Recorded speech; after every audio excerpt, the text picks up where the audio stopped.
Hello, Canada. Welcome back to another edition of the Canadian Citizen Journal. I'm your host, alias the Guy. Well, it's been a crazy weekend, and we started off today with the holiday being over on one of the, shortest sitting parliamentarian years in almost 100 years. I believe it was 1937. We'll go over that stat right away. As well as all of the chaos and the, literally insane exposing themselves for who they are. Now, we're still building up a pretty big file, and on previous episodes, I did show and give, like always, links. I always give all the links, so you can actually have access to a couple of these different sites to register and expose the, psychotic people out there who are cheering for other people to get executed. These are scary times. Very scary times. Now, there's a whole pile we're going to go through here today. I'm going to just get started and try and, hopefully get through this as much as I can, as quick as possible. We're going to start with this actual stat. I'm going to thank Marty up north for posting this. Now, I actually had the statistic. He's got a remarkable graph, so it's even better. It just don't get any simpler. So, Parliament is on track to have the fewest sitting days in nearly a century this year, with limited legislative achievements in Mr. Carney and the same Liberal Party's first months in office. The House is on pace to sit for just 73 days this year, the fewest since 1937. What have the Liberals accomplished this year? There you are, we're way over here. That little blue line, yep. They've done absolutely nothing. They've completely decimated our country. It's the same Liberal Party, and they don't care about you. Let's get an update on where we are with this.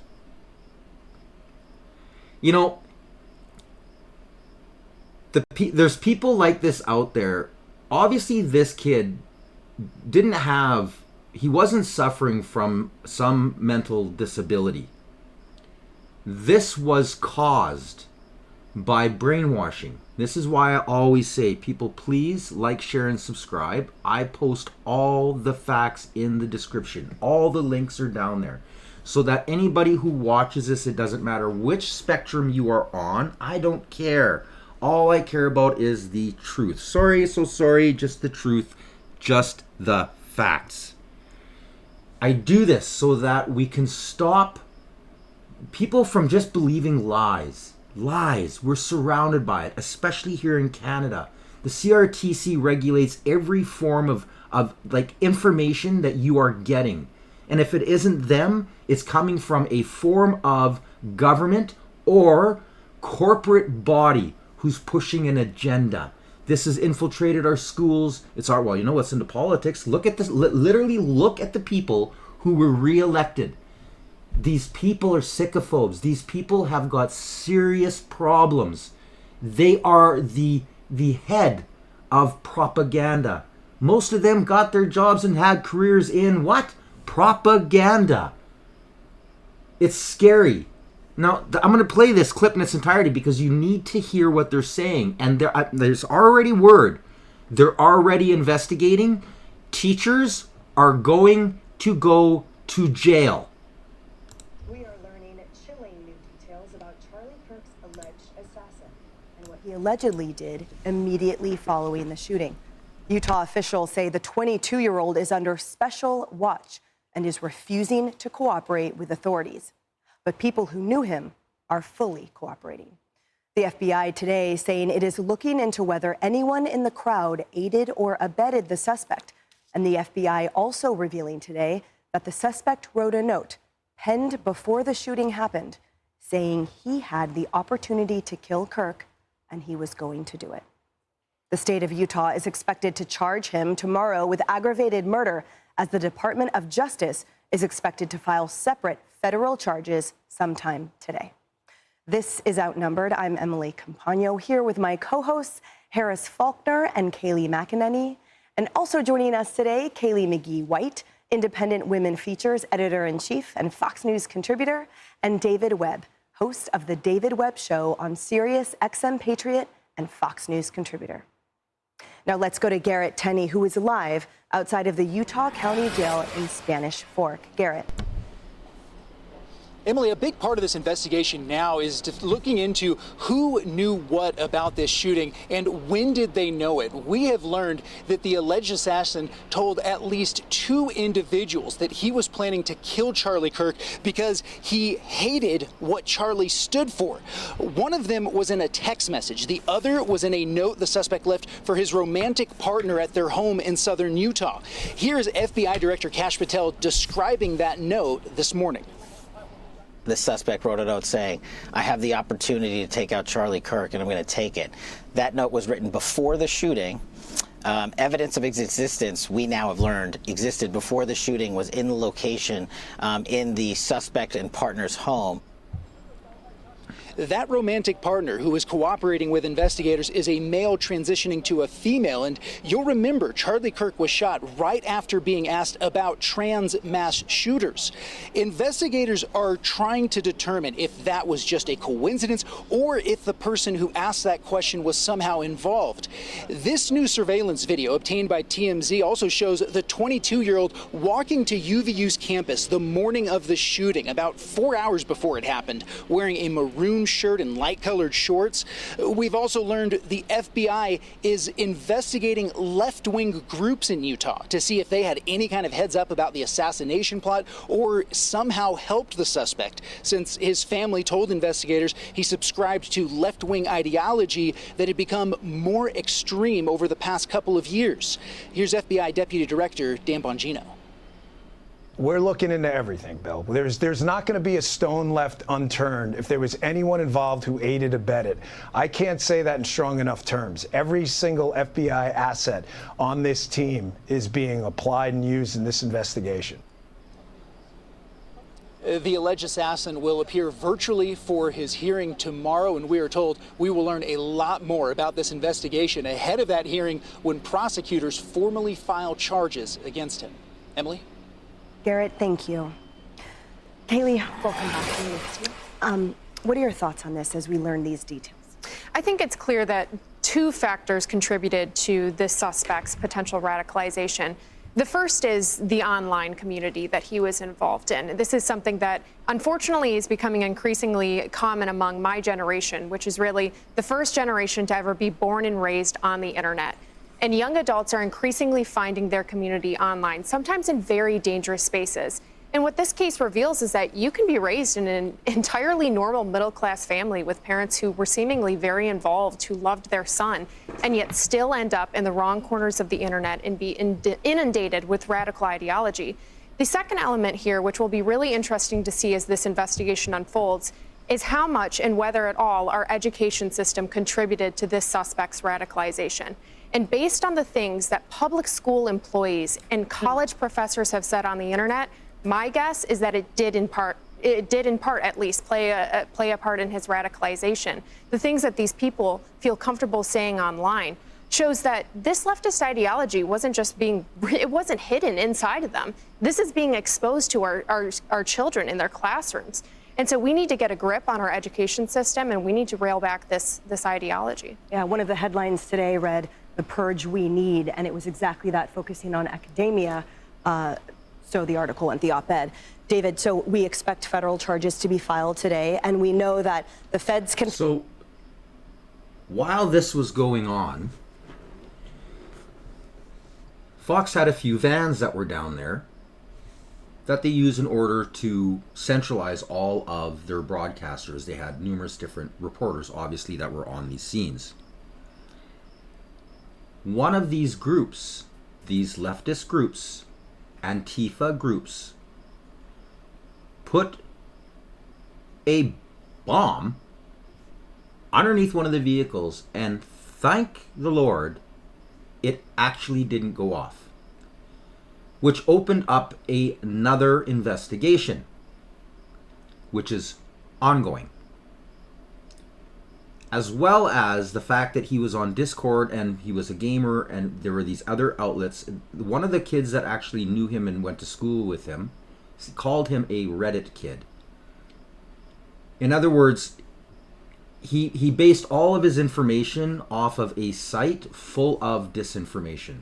I'm not saying that Reddit doesn't have real information on it. It does. Most platforms do have, well, like here, they have people on them that are just giving the facts. Now, there's two famous quotes that I really believe people should know them, memorize them, and understand them. The first is, the truth will set you free, but first, it will make you miserable. And it will. This is what the media is supposed to do. This is what news outlets are supposed to do. They're not supposed to pick and choose what things they decide should make you mad. They should be telling you the truth about the obvious parts, which in state media, any media that's a true news organization, where we're going to call it political news, they shouldn't be dabbling on anything for clicks and likes. They should be telling you the political truth, which we don't have here in Canada, which is really sad. The second quote is, in a time of universal hold on a minute here, I gotta remember it here. In a time of universal deceit, telling the truth is a revolutionary act.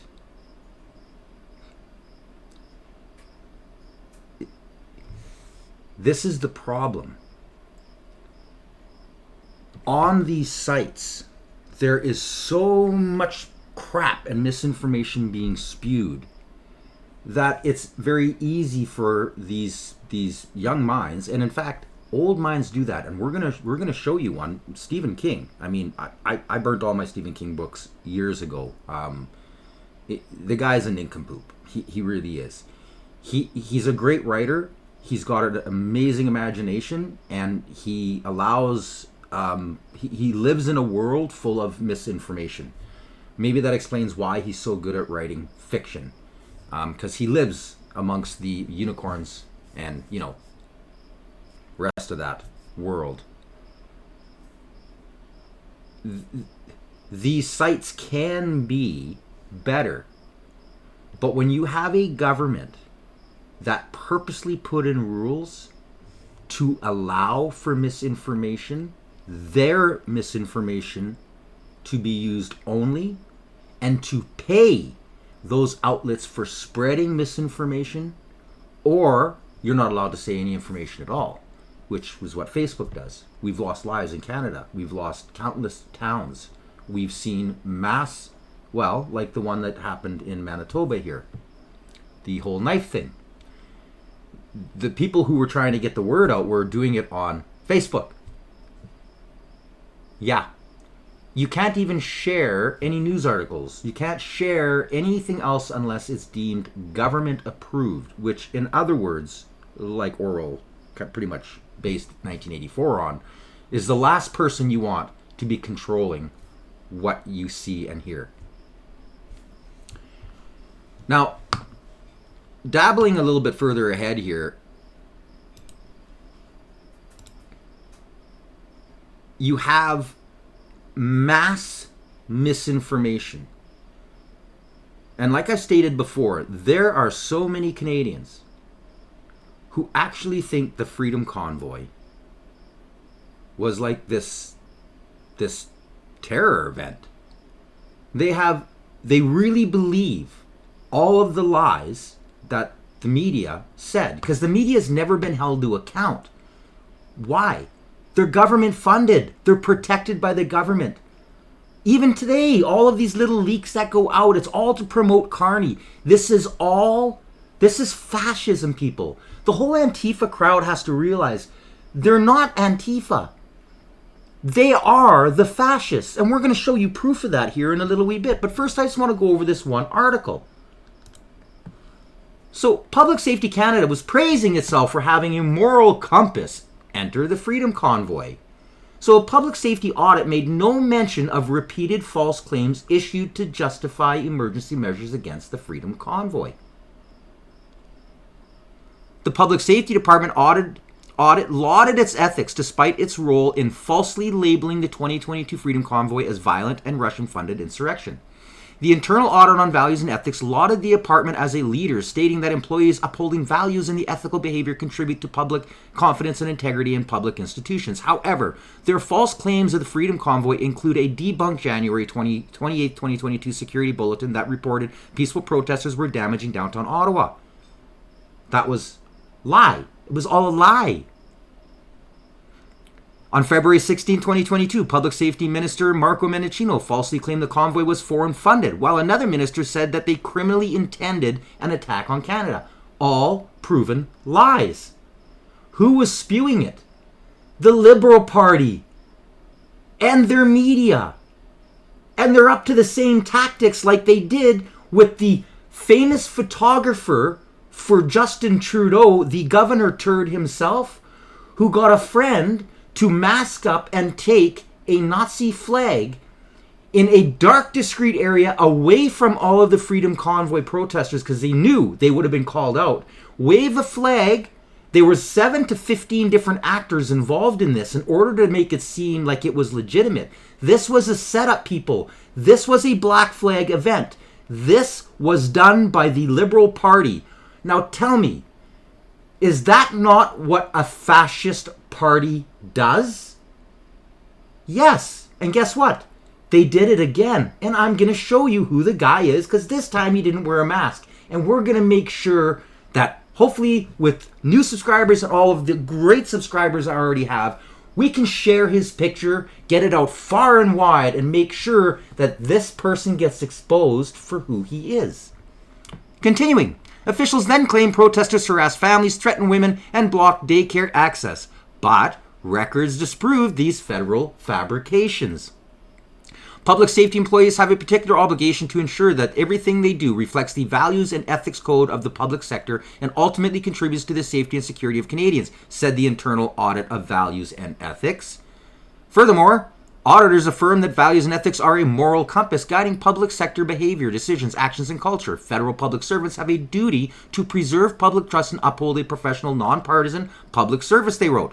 The audit made no mention of repeated false claims issued by the department to justify emergency measures against the Freedom Convoy, which, by the way, previous episodes was deemed through court to be illegal.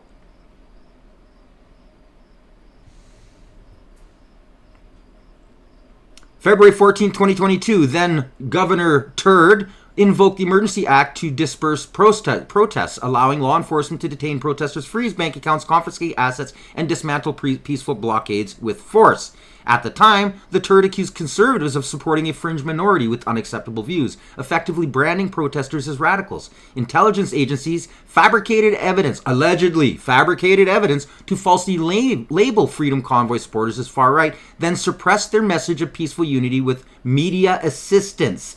Public alleges the government also fed Five Eyes false convoy information to target citizens and counter populist aims, which they did, people. Previous episodes. The federal court ruled in 2023 that the department and other federal agencies acted unlawfully, though the government appealed the decision, which is still pending. Yes, it's all lies.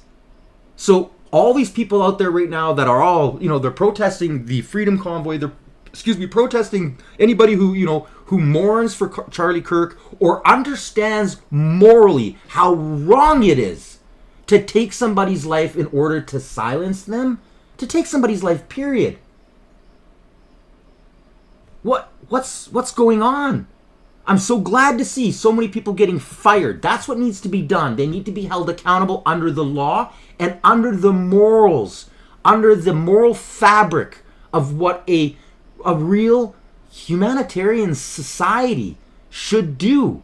You hold these people accountable. You don't beat them up. You don't try to take their life. You use the law and you use the power of the masses and population through what they know is right in order to actually apply justice. Something Canada has completely lost. And obviously you can tell because, well, the fascist government won another election and is still in power. And today's parliament was an absolute joke.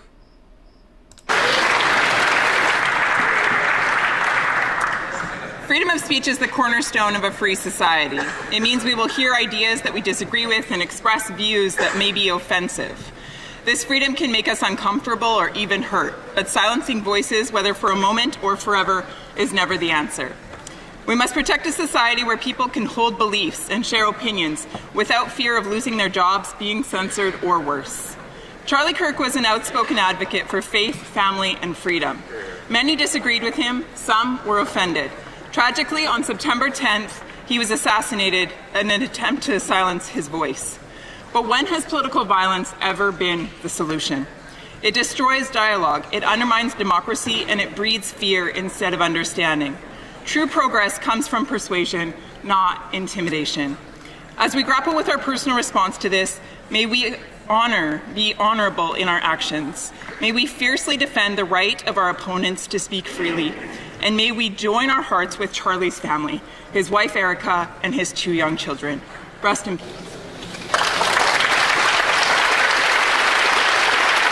Now, do you see how Chrystia Freeland misses propaganda herself? This is one of the worst lying politicians in Canadian history. She takes, trust me, she loved her grandpa. She loved him because she does the exact same thing he did, which is why my family fled Ukraine a couple generations ago. Propaganda.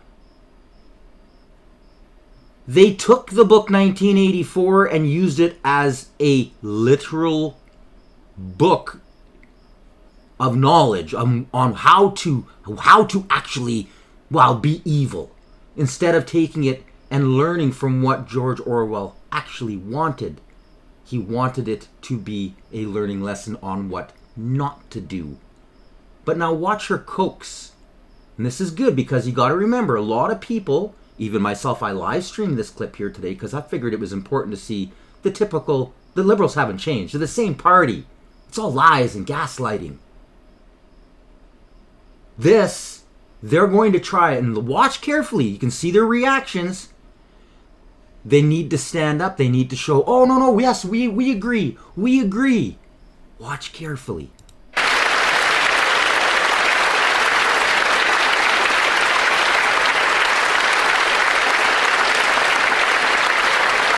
Okay. Now here's the truth. The Liberals blocked a moment of silence for Charlie Kirk today in Parliament. They shut down a Conservative push for a unanimous resolution condemning political violence, and in a moment of silence for Charlie Kirk in the House of Commons Monday. That actions speak louder than words, people. Everything they do is fake. Everything they do is fascist. They don't care about you. They don't care about Canada. All they care about is their agenda and their pocketbooks. They don't care. The source said Conservative MPs attempted to gain agreement with Liberal colleagues for a formal moment of silence and statement ahead of today's return to Parliament, but the Liberals refused to cooperate. The Conservatives tried to get an agreement before today's session and were told it wouldn't be allowed, the confidential source added. This is Juno News. As always, I share all the links. Make sure that you subscribe to these people. Great organization. We need more and more people to get real news. Real news. Despite this, Conservative MP Rachel Thomas delivered a heartfelt tribute to Kirk in the House, prompting a standing ovation from members on both sides of the table. Not quite. You saw it. And when you actually see it when it's panned back further, I had the video a little bit earlier, and then I ended up losing it. Had power outage. We had like tornado warnings here, 3 in a row. Scary. And I didn't have time before the episode to refine it. But trust me, you can see them. They're fighting over themselves whether or not they should get up. Because they don't care. They really don't care. Just like the NDP. They don't care. They get up and they'll grandstand about this, but they don't care. They want their opposition silenced. That's what they've been doing. That's what all of these bills for censorship do. So now here's Stephen King. Okay? Stephen King posts this. He advocated stoning gays to death, just saying. Now, the best thing about what is going on is there's an awakening. And it's forced him through the popularity of his fan base reaching out to him, slapped him silly. And guess what? It forced him to actually maybe look into the guy before you start making accusations. Later on, boom, I apologize for saying Charlie Kirk advocated stoning gays. What he actually demonstrated was how some people cherry pick biblical passages. Now, I still don't like Stephen King. I still think he's a waste of skin. But I just gained a little wee bit of respect for him. And it's sad that it took the death of someone and his big fat mouth shoving both elbows in it. And then his fans who are fleeing. He's losing piles of followers. Thousands of them have been like dropping him like a stone because of what he said. This is uneducated. Just because you go to school for 20 years doesn't mean you're educated and you're a better voter. It's actually the opposite. On a poll I was trying to kind of put together months ago, I realized, you know what? It's the educated are some of the worst educated when it comes to politics. Sad to say it, but it's true. So kudos to Stephen King, but again, he's just doing it for his fan base. I'm glad he apologized. Maybe he'll actually spend the next couple days watching some of Charlie Kirk and appreciating what so many of us appreciated about him. You don't have to agree with everything he says. It was the fact that he was doing what he was doing in order to bring back debate and how necessary that is opposed to violence. And then you got people like this. This is a disgrace. This is the NDPs of Manitoba and the Liberals. They're all the same. Saskatchewans are the same. Nenshi and Alberta, they're all the same. Listen to what she wrote. This is absolutely disgusting. Charlie Kirk was a racist, xenophobic, transphobic, Islamophobic, sexist white nationalist mouthpiece who made millions of dollars inciting hatred in this country. Whether it was his genocide denial, his transphobic tirades, his pushing for mass deportation, or his normalizing Trumpism for years, the man stood for nothing but hate. I extend absolutely no empathy for people like that. In this situation, my empathy is reserved for his children. May they grow up to live in a country that is the total opposite of everything their father envisioned. May all of our children grow up to live in a country that values their lives enough to take gun violence seriously and reject any person who would try to justify senseless gun-related deaths, especially the deaths of children. You notice I don't censor myself? This is why I haven't got 10,000 subscribers. I get told this all the time. Every time I get a new subscriber, they're like, "You've been on for so long, and I just found you," because I get censored, because I refuse to censor my audience. I should have the same freedoms as any other person or media outlet on any platform. But welcome to a fascist society implemented and pushed through legislation of our fascist liberal party. If we weren't living in a socialist/fascist country, I wouldn't be being censored right now for giving you sorry, so sorry, just the truth, just the facts, no lies here. Again, I'll post the link like I always do. You can see the original post. Read it by yourself. Oh, don't worry, she's deleted it, but damn. Social media. It never goes away. We have tools for that. And in this case, we have amazing people on these that when they see it, they screenshot it or they save it. And they go, whoa, you're not letting that one slide. Not like how our own parliament, after inviting a Nazi in the house, tried to remove it from the record. They wanted to hide their Nazi patriotism, their links. The fact that they are so incompetent, so absolutely empty-headed that they invited a Nazi into the house and gave him a standing ovation. And that was conservatives too, all like a bunch of seals, because nobody knows history. We have these politicians because we don't have the right media. We don't have the truth getting out. Make sure you like, share, and subscribe. Now, let's get on with this. I love this. This is brilliant. You got to listen to this. Oh, right from her own words, people. When they show you who they are, believe them. Believe them. My message to Manitobans is that when somebody shows you who they are, believe them. Believe them. My message to Manitobans is when the Premier and his cabinet show you who they are, believe them. Said many times, when people show you who they are, believe them. It was okay. I was thrown off. It wasn't great. But because the woman, she shouldn't have been on the stage. I couldn't see anything on the side. And all I could see her was her... frantic hand? Yeah. So I'm like, why did they have her on the scene? So I'm like, you need to be believe them. When... Unbelievable.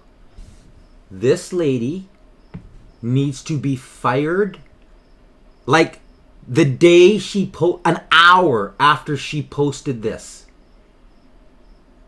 But it's not going to happen unless people like you, like, share, and subscribe. Take the link, share it. And guess what? They've got a great action line. Naheenie Fontaine must go, Manitoba's Telwab Canoe. Right here, I will post the link. If you're in Manitoba, sign it, share it, get the word out. These are the people. These are the spreaders of misinformation and hate. Everything she said about Kirk was a complete lie. A complete lie. I have never once ever heard Kirk ever say or treat anybody in that manner. Ever. And then to turn around and say that his own kids, it's a good thing he's gone, so his kids won't be raised by some... Like, are you serious? But guess what? Old Wobby, no. This is a useless twit. This is a DEI. Yes, that's what this is. This is a person who got in because of his race. He got voted in, placed in because of his race. Skip all of his priors. Nobody talks about what he was like before, which personally, hey, people change. I've changed. I know a lot of people that have changed. Sometimes, look at pretty much every religious text. It doesn't matter which God you believe in. When you read the text, I've read every one. You name it, the Quran, the Torah, I've read them all. It's those people who are the best to preach because they've lived it or they have done it. And by recognizing those evils and truly changing is what will bring a person not only closer to their God or to their morals, but can tell the story in no other way. No other person could ever tell because they've lived it. So I don't hold his prior, and I'm not going to get into it on this, but I'm just telling you straight out, this is a guy who only cares about power. He's useless. He does nothing except for try to stay in power.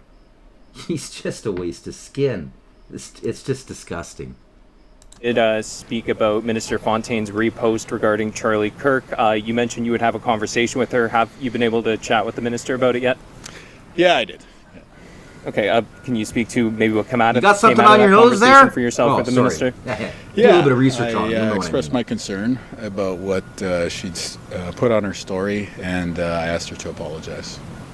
When did you become aware that she had shared that on her story? I don't know. This morning. That's a lie. That's a lie. Have you heard from any any kind of you see how good he is at lying? Or any of your American counterparts that expressed concern over her post? No, I was really. That's a lie. Straight, blatant, pure lie. Do you have any concerns about the implications a post like this could have?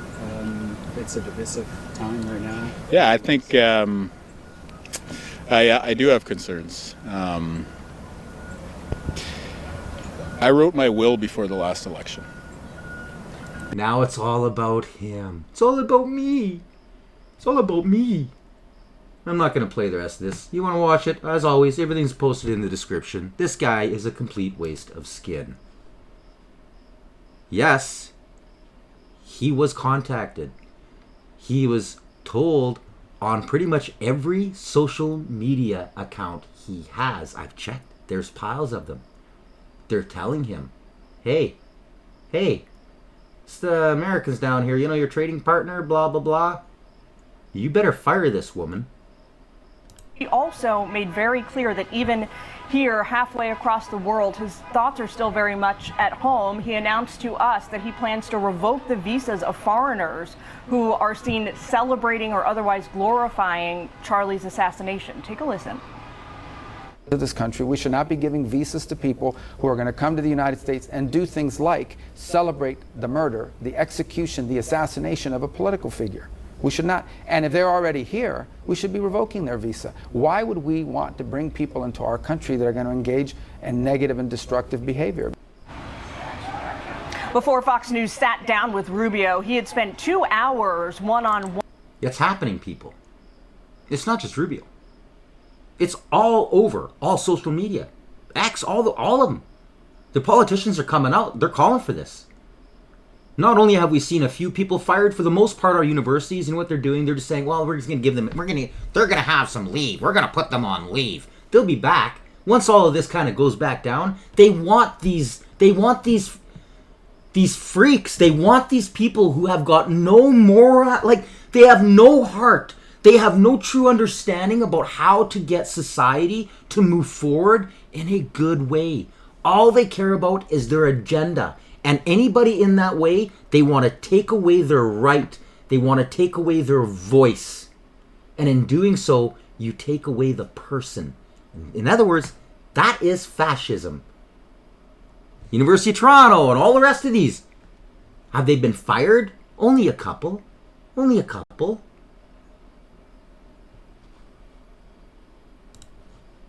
Now, what side are you on? This was the immigration protest. It was literally shut down by these fascists right here. The ones that are screaming about how the people who are trying to get immigration under control. These people live in their bubble because of CBC, CTV Global, and all the rest of the propaganda outlets. Anybody who takes a dime from the government is propaganda. That's why we have these people. Propaganda. And it's in our schools. It's in our universities. Why? Because the head of the snake, the propaganda state-funded media, doesn't tell you, doesn't point them out to get them removed from schools. Instead, they say, oh, it's a book ban, when in actuality, it's a pornography ban. Hello, media. Do your job. You don't have to be a religious. You can be an atheist and still have a moral compass. And it should be telling you, hello, It's called a pornography ban in Alberta. It's not a book ban. Get your head out of your ass and your elbows back down to your side. You're looking like a bunch of schmucks. You're looking like these guys that you have trained and taught. Oh, that's nice. What do you have to say to the protesters? Do you think that they're fascists? Why is that? What do you think? Well, what makes them fascists? Whoa, whoa, whoa. I'm just asking you a question, buddy. Violence. Right away. Crossing the line. Now, I hope this man is charged, because what he just did is illegal. He needs to be charged. He needs to get his pee-pee whacked for him to understand you can't do that.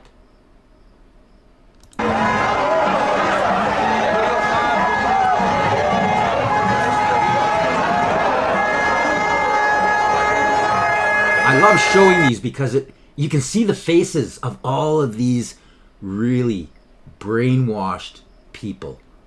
These people, these are your CBC, CTV regulars. Yeah. These are the Liberal voters, the NDP Liberal voters. Too stupid to see that the entire Liberal and NDP parties have been corrupted and taken over. They're not the same party of 20 years ago, people. They're not even close.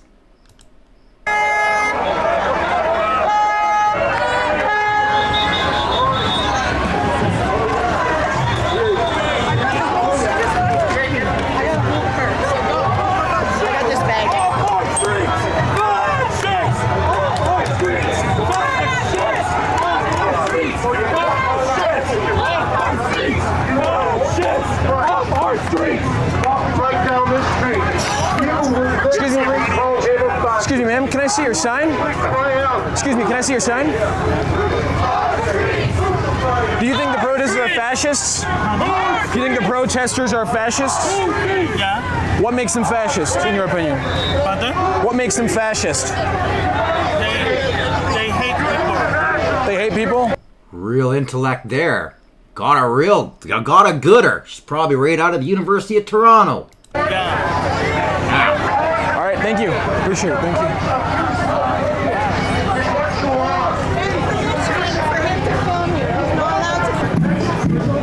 Excuse me, ma'am.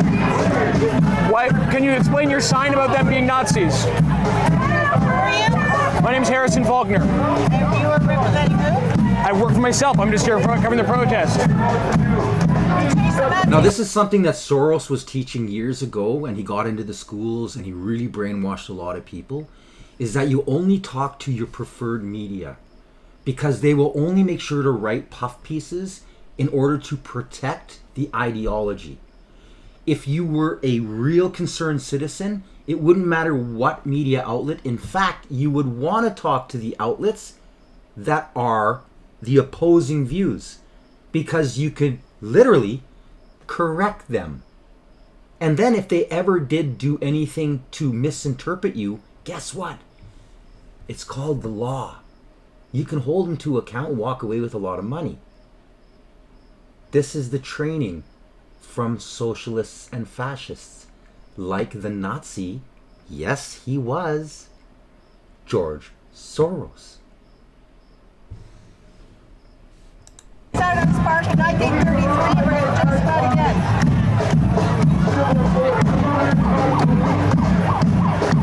Guys, what do you think of the protesters up here? I think you guys are Nazi freaks. Let's go, sir. What does Canada First mean to you when you hear that from these protesters?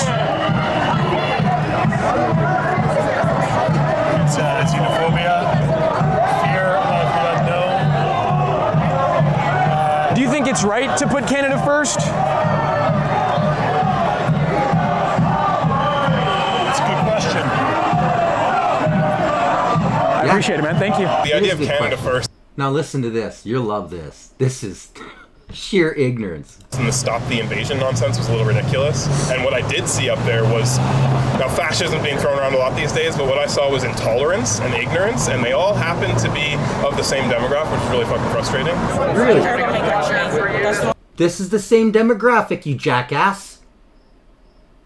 Really?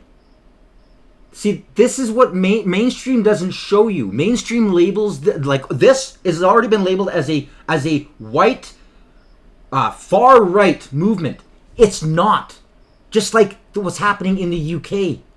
If you work out to the immigrants, the people who have been living there, legal immigrant per capita to the actual society in general of long-term generation, you will find it correlates perfectly with the amount of ethnic to, how do you separate Brits? They're all Brits to me. Just like she's Canadian. She's not African. She's not Zimbabwean. She's Canadian. So get your head out of your racist ass. It's not about race. It's about being Canadian. Now, let's listen to what, well, informed people are trying to get out. Most important thing to me, I have a son that I want to see that he has a country when he's ready to get married and have children, and that they will have a country when they get married and have children, you know? Like, it's, there's a lot going on, a lot of crime, the healthcare system's overrun, housing prices are high. I know my son can afford a house anytime soon, you know? So I'm here mainly for my son, so I'm here. What do you say to people who make the case, particularly the counter-protesters, that opposing mass immigration is racist? I think it's absolutely ridiculous. I don't think they know what they're talking about. They use words like fascist, racist, and I laugh at it because we hate those things too. We don't want that in our country, but we need to also fight to have a country. You know, the reason why they are able to also counter-protest is because of the freedoms we have here. And if we lose those freedoms, they're also losing their own freedom. So I don't think they really know what they're protesting for. They're in an echo chamber. They're using those soundbite words. And it really doesn't affect us because we hate those things just as well. Wow! Boom, shakalaka! You know what? I couldn't miss this protest because what it has to do with illegal immigration, and I'm not for illegal immigration. We're having a hard time right now. People can't put foods on their tables. They can't buy houses. The children can't even get jobs. It's because so many immigrants are here illegally. They're being subsidized by our own government, and they're taking all of that before our own Canadians do. So that's why I'm out here today in full support. You know, we could stop all of this legal immigration really quickly. All we have to do is just stop giving them money, stop giving them free houses, stop giving them free food, start putting Canadians first, and they're not going to come here. That's a simple way to stop it. Brilliant! Once again, she knows what she's talking about. I just wanted to see the numbers, and I wanted to support the idea, and I wanted to see if there'd be any appetite for political discourse and actual conversation. And sadly, I think a lot of Ontarians, you know, let us down for whatever reason they did. Because Ontario is gone. This is why the West has to separate. It's the only way for the rest of Canada to correct itself. Once they see what they have done, how they have lost, literally, they have lost what was the heart of Canadians. It's gone. Out east, they control the entire country, and they have just destroyed it. The only way for them to have a correction is for the West to leave. And guess what? Quebec has just got together with Alberta, the two movements, separatist movements. They're going to help each other out. They're going to back each other up. Whoever goes first, it don't matter. They're going to use each other, piggyback off each other in order to get out of Canada. Elbows up, Ontario, because you're not going to make it very long. You're already more indebted than any other nation on earth. You're in trouble. You're in trouble. I find it fascinating that a large group of people showed up to protest, called us Nazis, but there's not a single Nazi symbol on this side anywhere.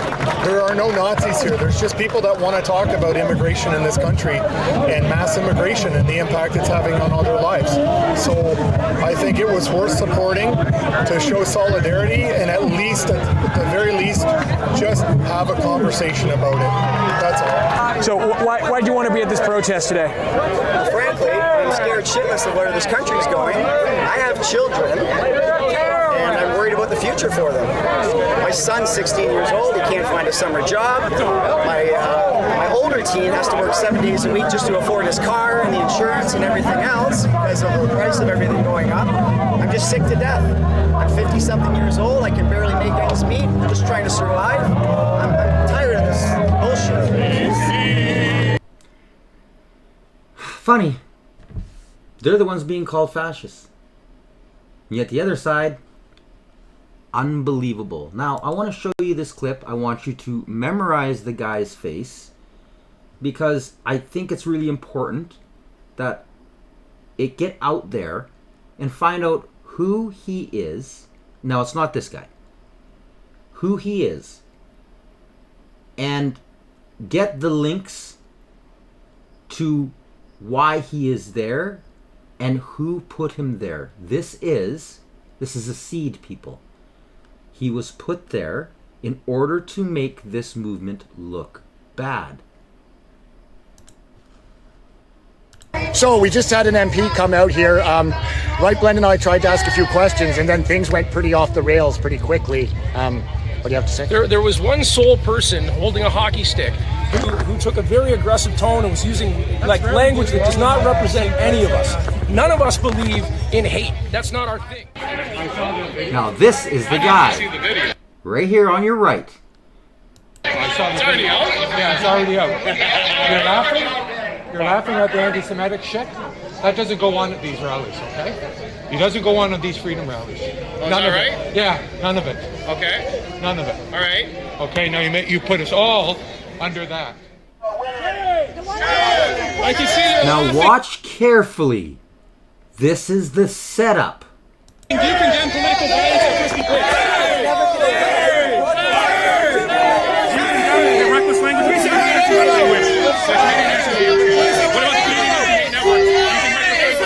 Watch, he's looking, he's scanning, bingo. Why did he go to him? He knew him. This is a setup, people. Watch the video, rewind it and watch it over, and you will see clear as day. This is what I'm here to do, teach you how propaganda works. This is a setup. Now listen very carefully. Yeah, that's right, I'm making anti-Semitic. That's right, that's right. Goddamn right I'm an anti-Semite. Are you? Yeah, you're goddamn right and I'm proud of it. You know what? Semites are not even Jewish. Do you know your anthropology or not? I can tell you there's no room for anti-Semitism in this country. Oh, as a Muslim? Yeah. What's happening right now in the Middle East on behalf of Israel? What's happening right now on behalf of Israel in your country? In your country. My country. No, it's not. It's our country. And I'm sick and tired of hearing your bullshit. Let's go, sir. Let's go. Our country. No, ours.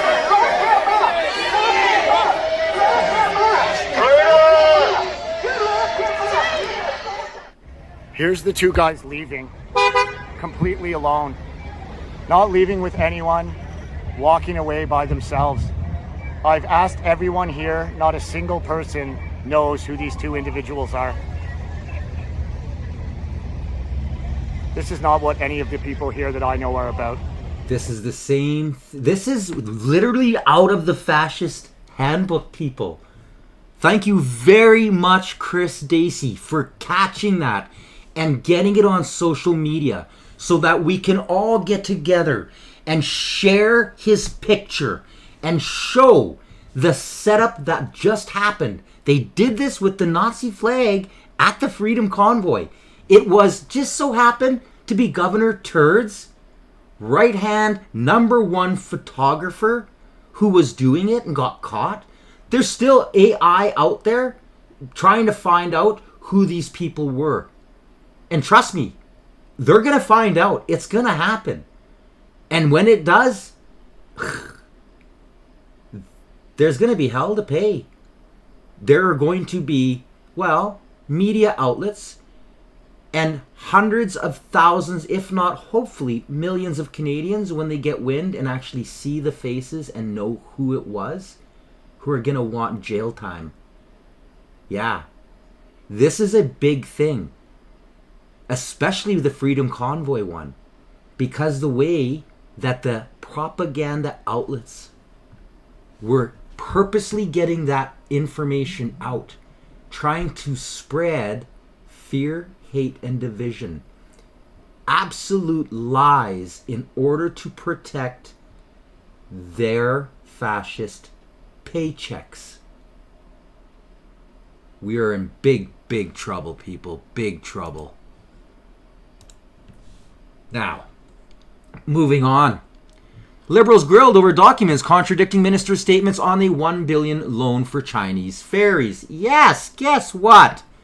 They knew the whole time. I said this. I nailed it. Previous episodes. I came right out when she did the post. I went, that's a lie. That's propaganda. I read it and went, that's all propaganda. I can tell by the way that they worded it. I can see the timing, how they put it out, who they sent it out, which outlets they leaked it to. Propaganda outlets in order to try and get this. Oh, no, the federal government isn't involved. Oh, no, they were involved. They knew the whole time. This is all for their China buddies.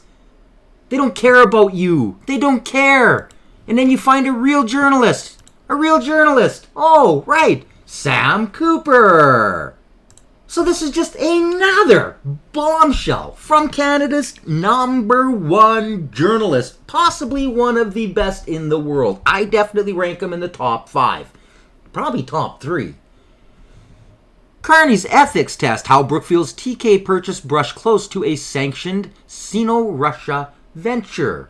Yeah, more about Brookfield and Carney and his corruption. Previous episodes. Oh, man, he's making so much money right now.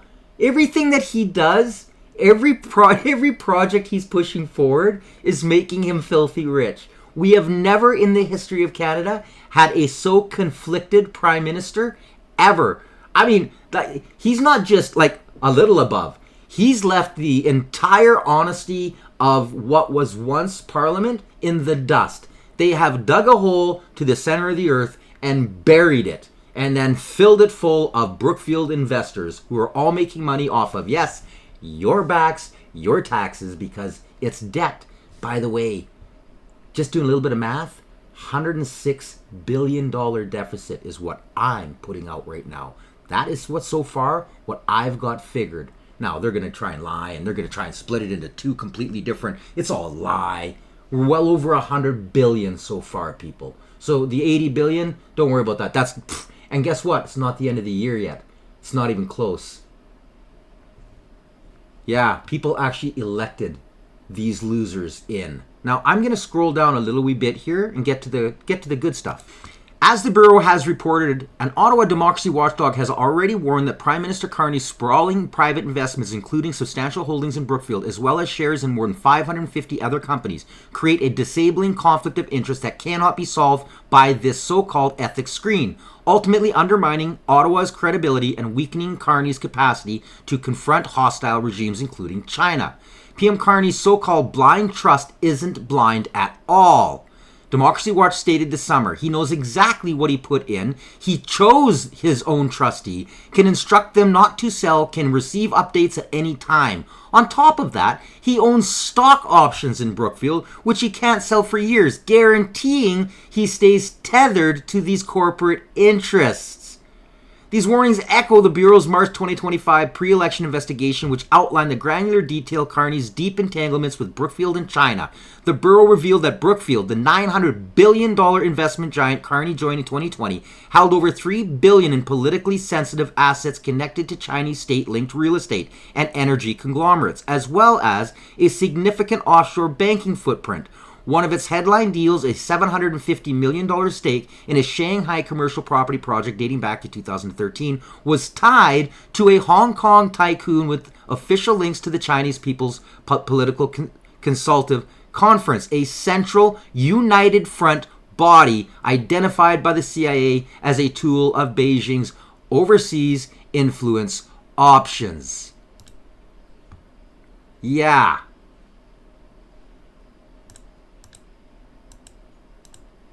Commissioner, I want to ask you some questions about the Prime Minister's so-called ethics screen. First of all, the ethics screen is being administered by the Prime Minister's Chief of Staff and the Clerk of the Privy Council, correct?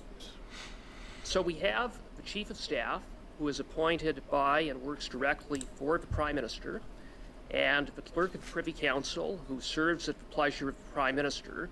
These two individuals are hardly independent of the Prime Minister. So in the face of that, what assurance do Canadians have that the screen is being implemented and enforced properly? Well, let's be practical. Anything that goes to the Prime Minister for decision goes to either one of these men or both. They are in effect, the key holders for what gets on his desk and what he deals with. So they are the logical ones to make sure he does not get involved in these things. And I'm just talking about purely administratively. If you want to install the key people who determine who the last person, what goes to the Prime Minister, are these two people. They, of course, have a whole... Well, sir, I understand that it's administered by the Chief of Staff and the Clerk of the Privy Council, both of whom serve at the pleasure of the Prime Minister. And so I'm asking you, in the face of that, what assurance do Canadians have that the screen is actually being enforced properly? Are there any independent mechanisms that your office has to ensure that it in fact is being applied properly? Because their interest is the same as the Prime Minister. They don't want to see the Prime Minister whom they serve run afoul of conflict of interest. That causes both political and legal problems. They are there to make sure that he complies with the law. It is their duty, and they have been assigned that duty, and surely they're going to exercise in such a way that there does not appear or does not arise a conflict of interest. That's their job. So your answer is that the effectiveness of the screen rests on the Prime Minister's Chief of Staff and the Clerk of the Privy Council, right? I rely on the integrity of the senior people in government acting in accordance with the law, because this is their interest. The answer, sir, is there are no independent mechanisms in place, correct? No, not at all. Okay. I have just, don't forget, it's not there. Each one of them has a whole body of people working under him. They've all been instructed. We have given them lessons on how to do, etc. When in doubt, they will consult with us. They are very keen to have that nobody can raise a conflict of interest. Well, and that's their job. All I can say, no reporting, no transparency measures, no checks and balances. We're just left to take the word of Mark Carney and his two top advisors. I would say that falls short. And as I have pointed out in previous episodes, the Brookfield ties to all of the people who sit within the Privy Council and the ones that are still there from the prior turd, who are all invested in the same thing. They don't care about you. So let's just prove that the entire Privy Council is bullshit. And every single thing when it comes to ethics is irrelevant. Completely irrelevant. Lest we forget Mr. Michael Wernick. I'm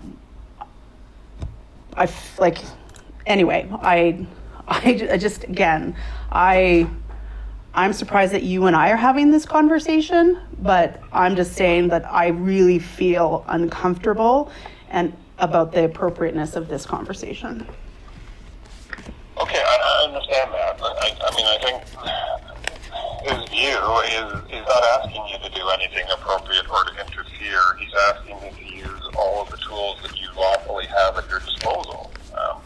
I know I have a tool under the Prosecution Act that I can use.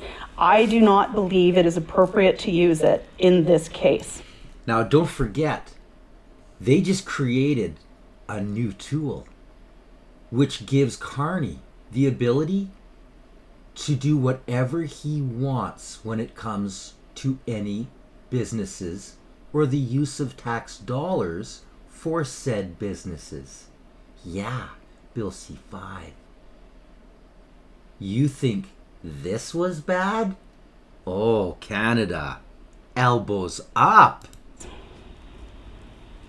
Okay. All right. I mean, then that's clear. Well, I mean, he's in a very firm mood about this. So. Does he understand the gravity of what this potentially could mean? This is not just about saving jobs. This is about interfering with one of our fundamental institutions. This is like breaching a constitutional principle of prosecutorial independence. So we can. I don't think he sees it as that. I mean, well, then nobody's explaining that to him, Michael.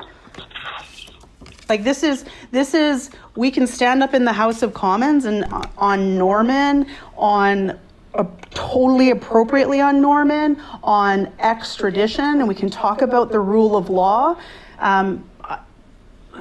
The cases aren't dissimilar. The principle or the integrity of how we act and respond to the tools that we have available and what we should and shouldn't do. I don't know. Okay. No, I mean, I respect where you're coming from. I just think. You know what? I hope that you do, because I don't think anybody respects this. I mean, the conversation that Jerry and Katie had with my chief of staff, and I have it, like, she wrote down what they. You know who they're talking about there? The rest of the Privy Council. Said. Katie Telford, that chick is evil. I'm telling you, very evil. Someday I hope to see her put in jail for what she has done to our country, sitting at that table. It's disgusting. I hope all of it comes out in the future, but it probably won't. It probably won't, which is sad. Like saying that they don't want to have anything or hear any more about the legalities, but want to talk about jobs, entirely inappropriate. Okay, well, I mean, I wasn't. Well, I have it. I have it all. It's just. Okay, but I mean, you're not just the Attorney General, you're the Minister of Justice in the Cabinet, and, you know, but you have context within which you exercise your roles and responsibilities. Like, I'm not seeing anything inappropriate here, but, I mean, you're right. No, and the PM, I mean, I think people are talking past each other. I think the way he sees it, and the advice he's getting is, you still have things that you can do that are not interference and are still very much lawful. So it's not that they're not lawful. The perception and what will happen is it will be deemed political interference from day one, when people were talking about why are we entering into or putting a DPA regime in place. Everybody knows it was because of SNC. Whether that's true or not, that is true. And you know why? I'll let her finish this little sentence, and then we're going to correct her own ignorance, her own stupidity, her own, the fact that she, had no idea what was really going on. That's what people think. Whether it's a tool used in lots of other countries, though, for these kinds of purposes, and especially if there's been a change of ownership or management of the company that's being prosecuted. I mean, it is a public policy tool. Fair, but in our MCs all the way up, and in the law that we changed, we gave the Director of Public Prosecutions the discretion to enter into the DPAs and a judge to oversee the regime. There is no guarantee in any particular case, this one or the ones that will come, that they'll enter into the DPAs or think it's appropriate to do so. Now, this was bad legislation from the get-go. But the fact that she or her office, these are investigators. These are part of, she's the very top of the law in Canada. And she didn't know that there wouldn't have been a single job lost anyways. It was all lies. All of it was lies. Previous episodes. All lies.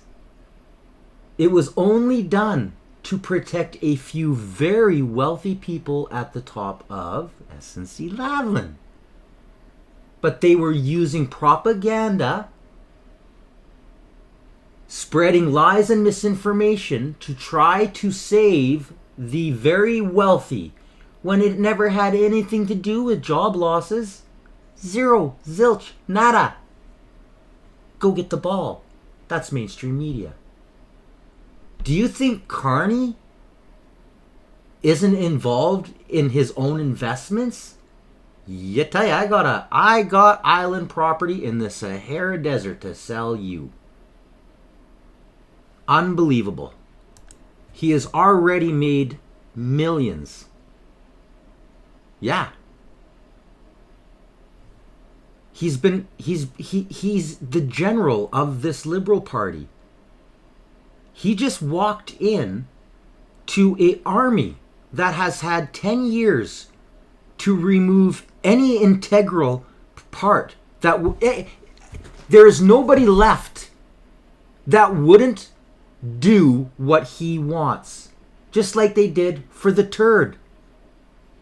They're in every aspect. The entire system is corrupt. There are liberal, fascist, call them what you want, leading every appointed possible position in Canada. From borders, policing, investigations, ethics, you name it. They control it all. Added to, they control what you see and hear, and if it keeps going, say. They control what I do because they censor my videos.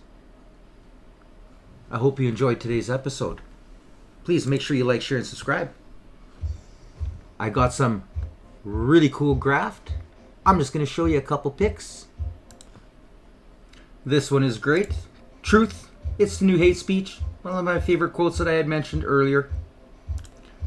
And of course, the going craze right now. What would Orwell think?